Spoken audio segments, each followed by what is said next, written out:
Sadhgurunath Maharaj Ki Jai, and welcome to Jagadambe Reads the Holy Books of India, Ramayana368. As you may remember, Vayu whispered in Lakshman's ear that Atikaya could only be killed by the Brahmastra.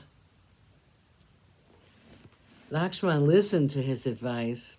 He took up the arrow and, invoking the great Brahmastra, he recited the incantations. The four quarters, the moon, the sun, and the planets, the sky and the earth trembled with fear. He sent it after he had aimed it at Atikaya's chest. Atikaya tried to defend himself against it, but he could not. His head, with its jeweled crown, fell on the ground. There was a great jubilation in the Vanara camp and intense dismay in that of the Rakshasas.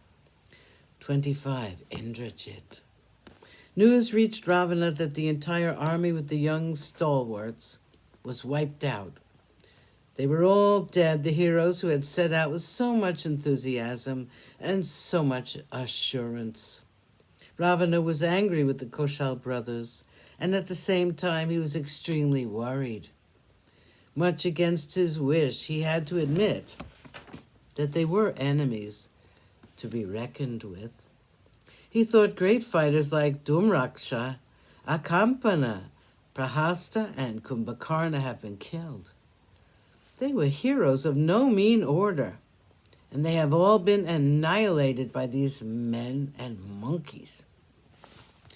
My son Indrajit bound them up with his Nagapasha, which is well nigh impossible to escape, and yet they shook them off as one would wet garments.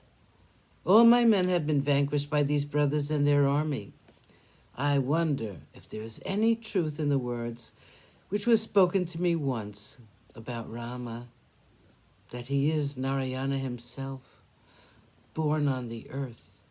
I wonder who's capable of fighting with Rama and his army led by Sugriva. Ravana decided to double and triple the guards who were stationed at the gateways of the city, and also at the Akshokavana, where Sita was kept captive. Ravana was greatly shocked and grieved that all the young men had been killed. He fainted with sorrow and pain. He woke up with tears in his eyes. There was no way of consoling him. Indrajit, the great hero, the son of Mandodari, went to him and said, "Father, Emperor, my beloved king, do not be distressed. So long as Indrajit is alive, there should be no cause for despondency in your heart. Your enemies will lose their lives, their bodies split by the arrows of your son. There's no one who has claimed to have won a victory over me. No one has escaped alive once he has been made to face me. Lakshman and Rama will soon lie on the ground with their lives snatched away by my arrows. Listen to my oath, Father. I will this moment go to the field of battle and fight with them until they scream in terror. Let the world watch and let the heavens with all its denizens look on, when I summon them to fight with me and make them lie on the ground in eternal sleep." Indrajit took leave of his father and ascended his chariot, which was glorious like that of Surya, which is driven by Aruna. In the excitement of accompanying Indrajit, the army forgot the death of the other heroes, and there was hope and eagerness in their steps as they went fast towards the battlefield. The umbrella of Indrajit was white like a conch, or like the full moon. It could be seen from a distance, and when he reached the field of battle, he called a halt. He descended from the chariot and he kindled fire. He poured oblations into the fire according to the rituals prescribed in the rules of war. He worshipped fire with flowers and incense and fried rice.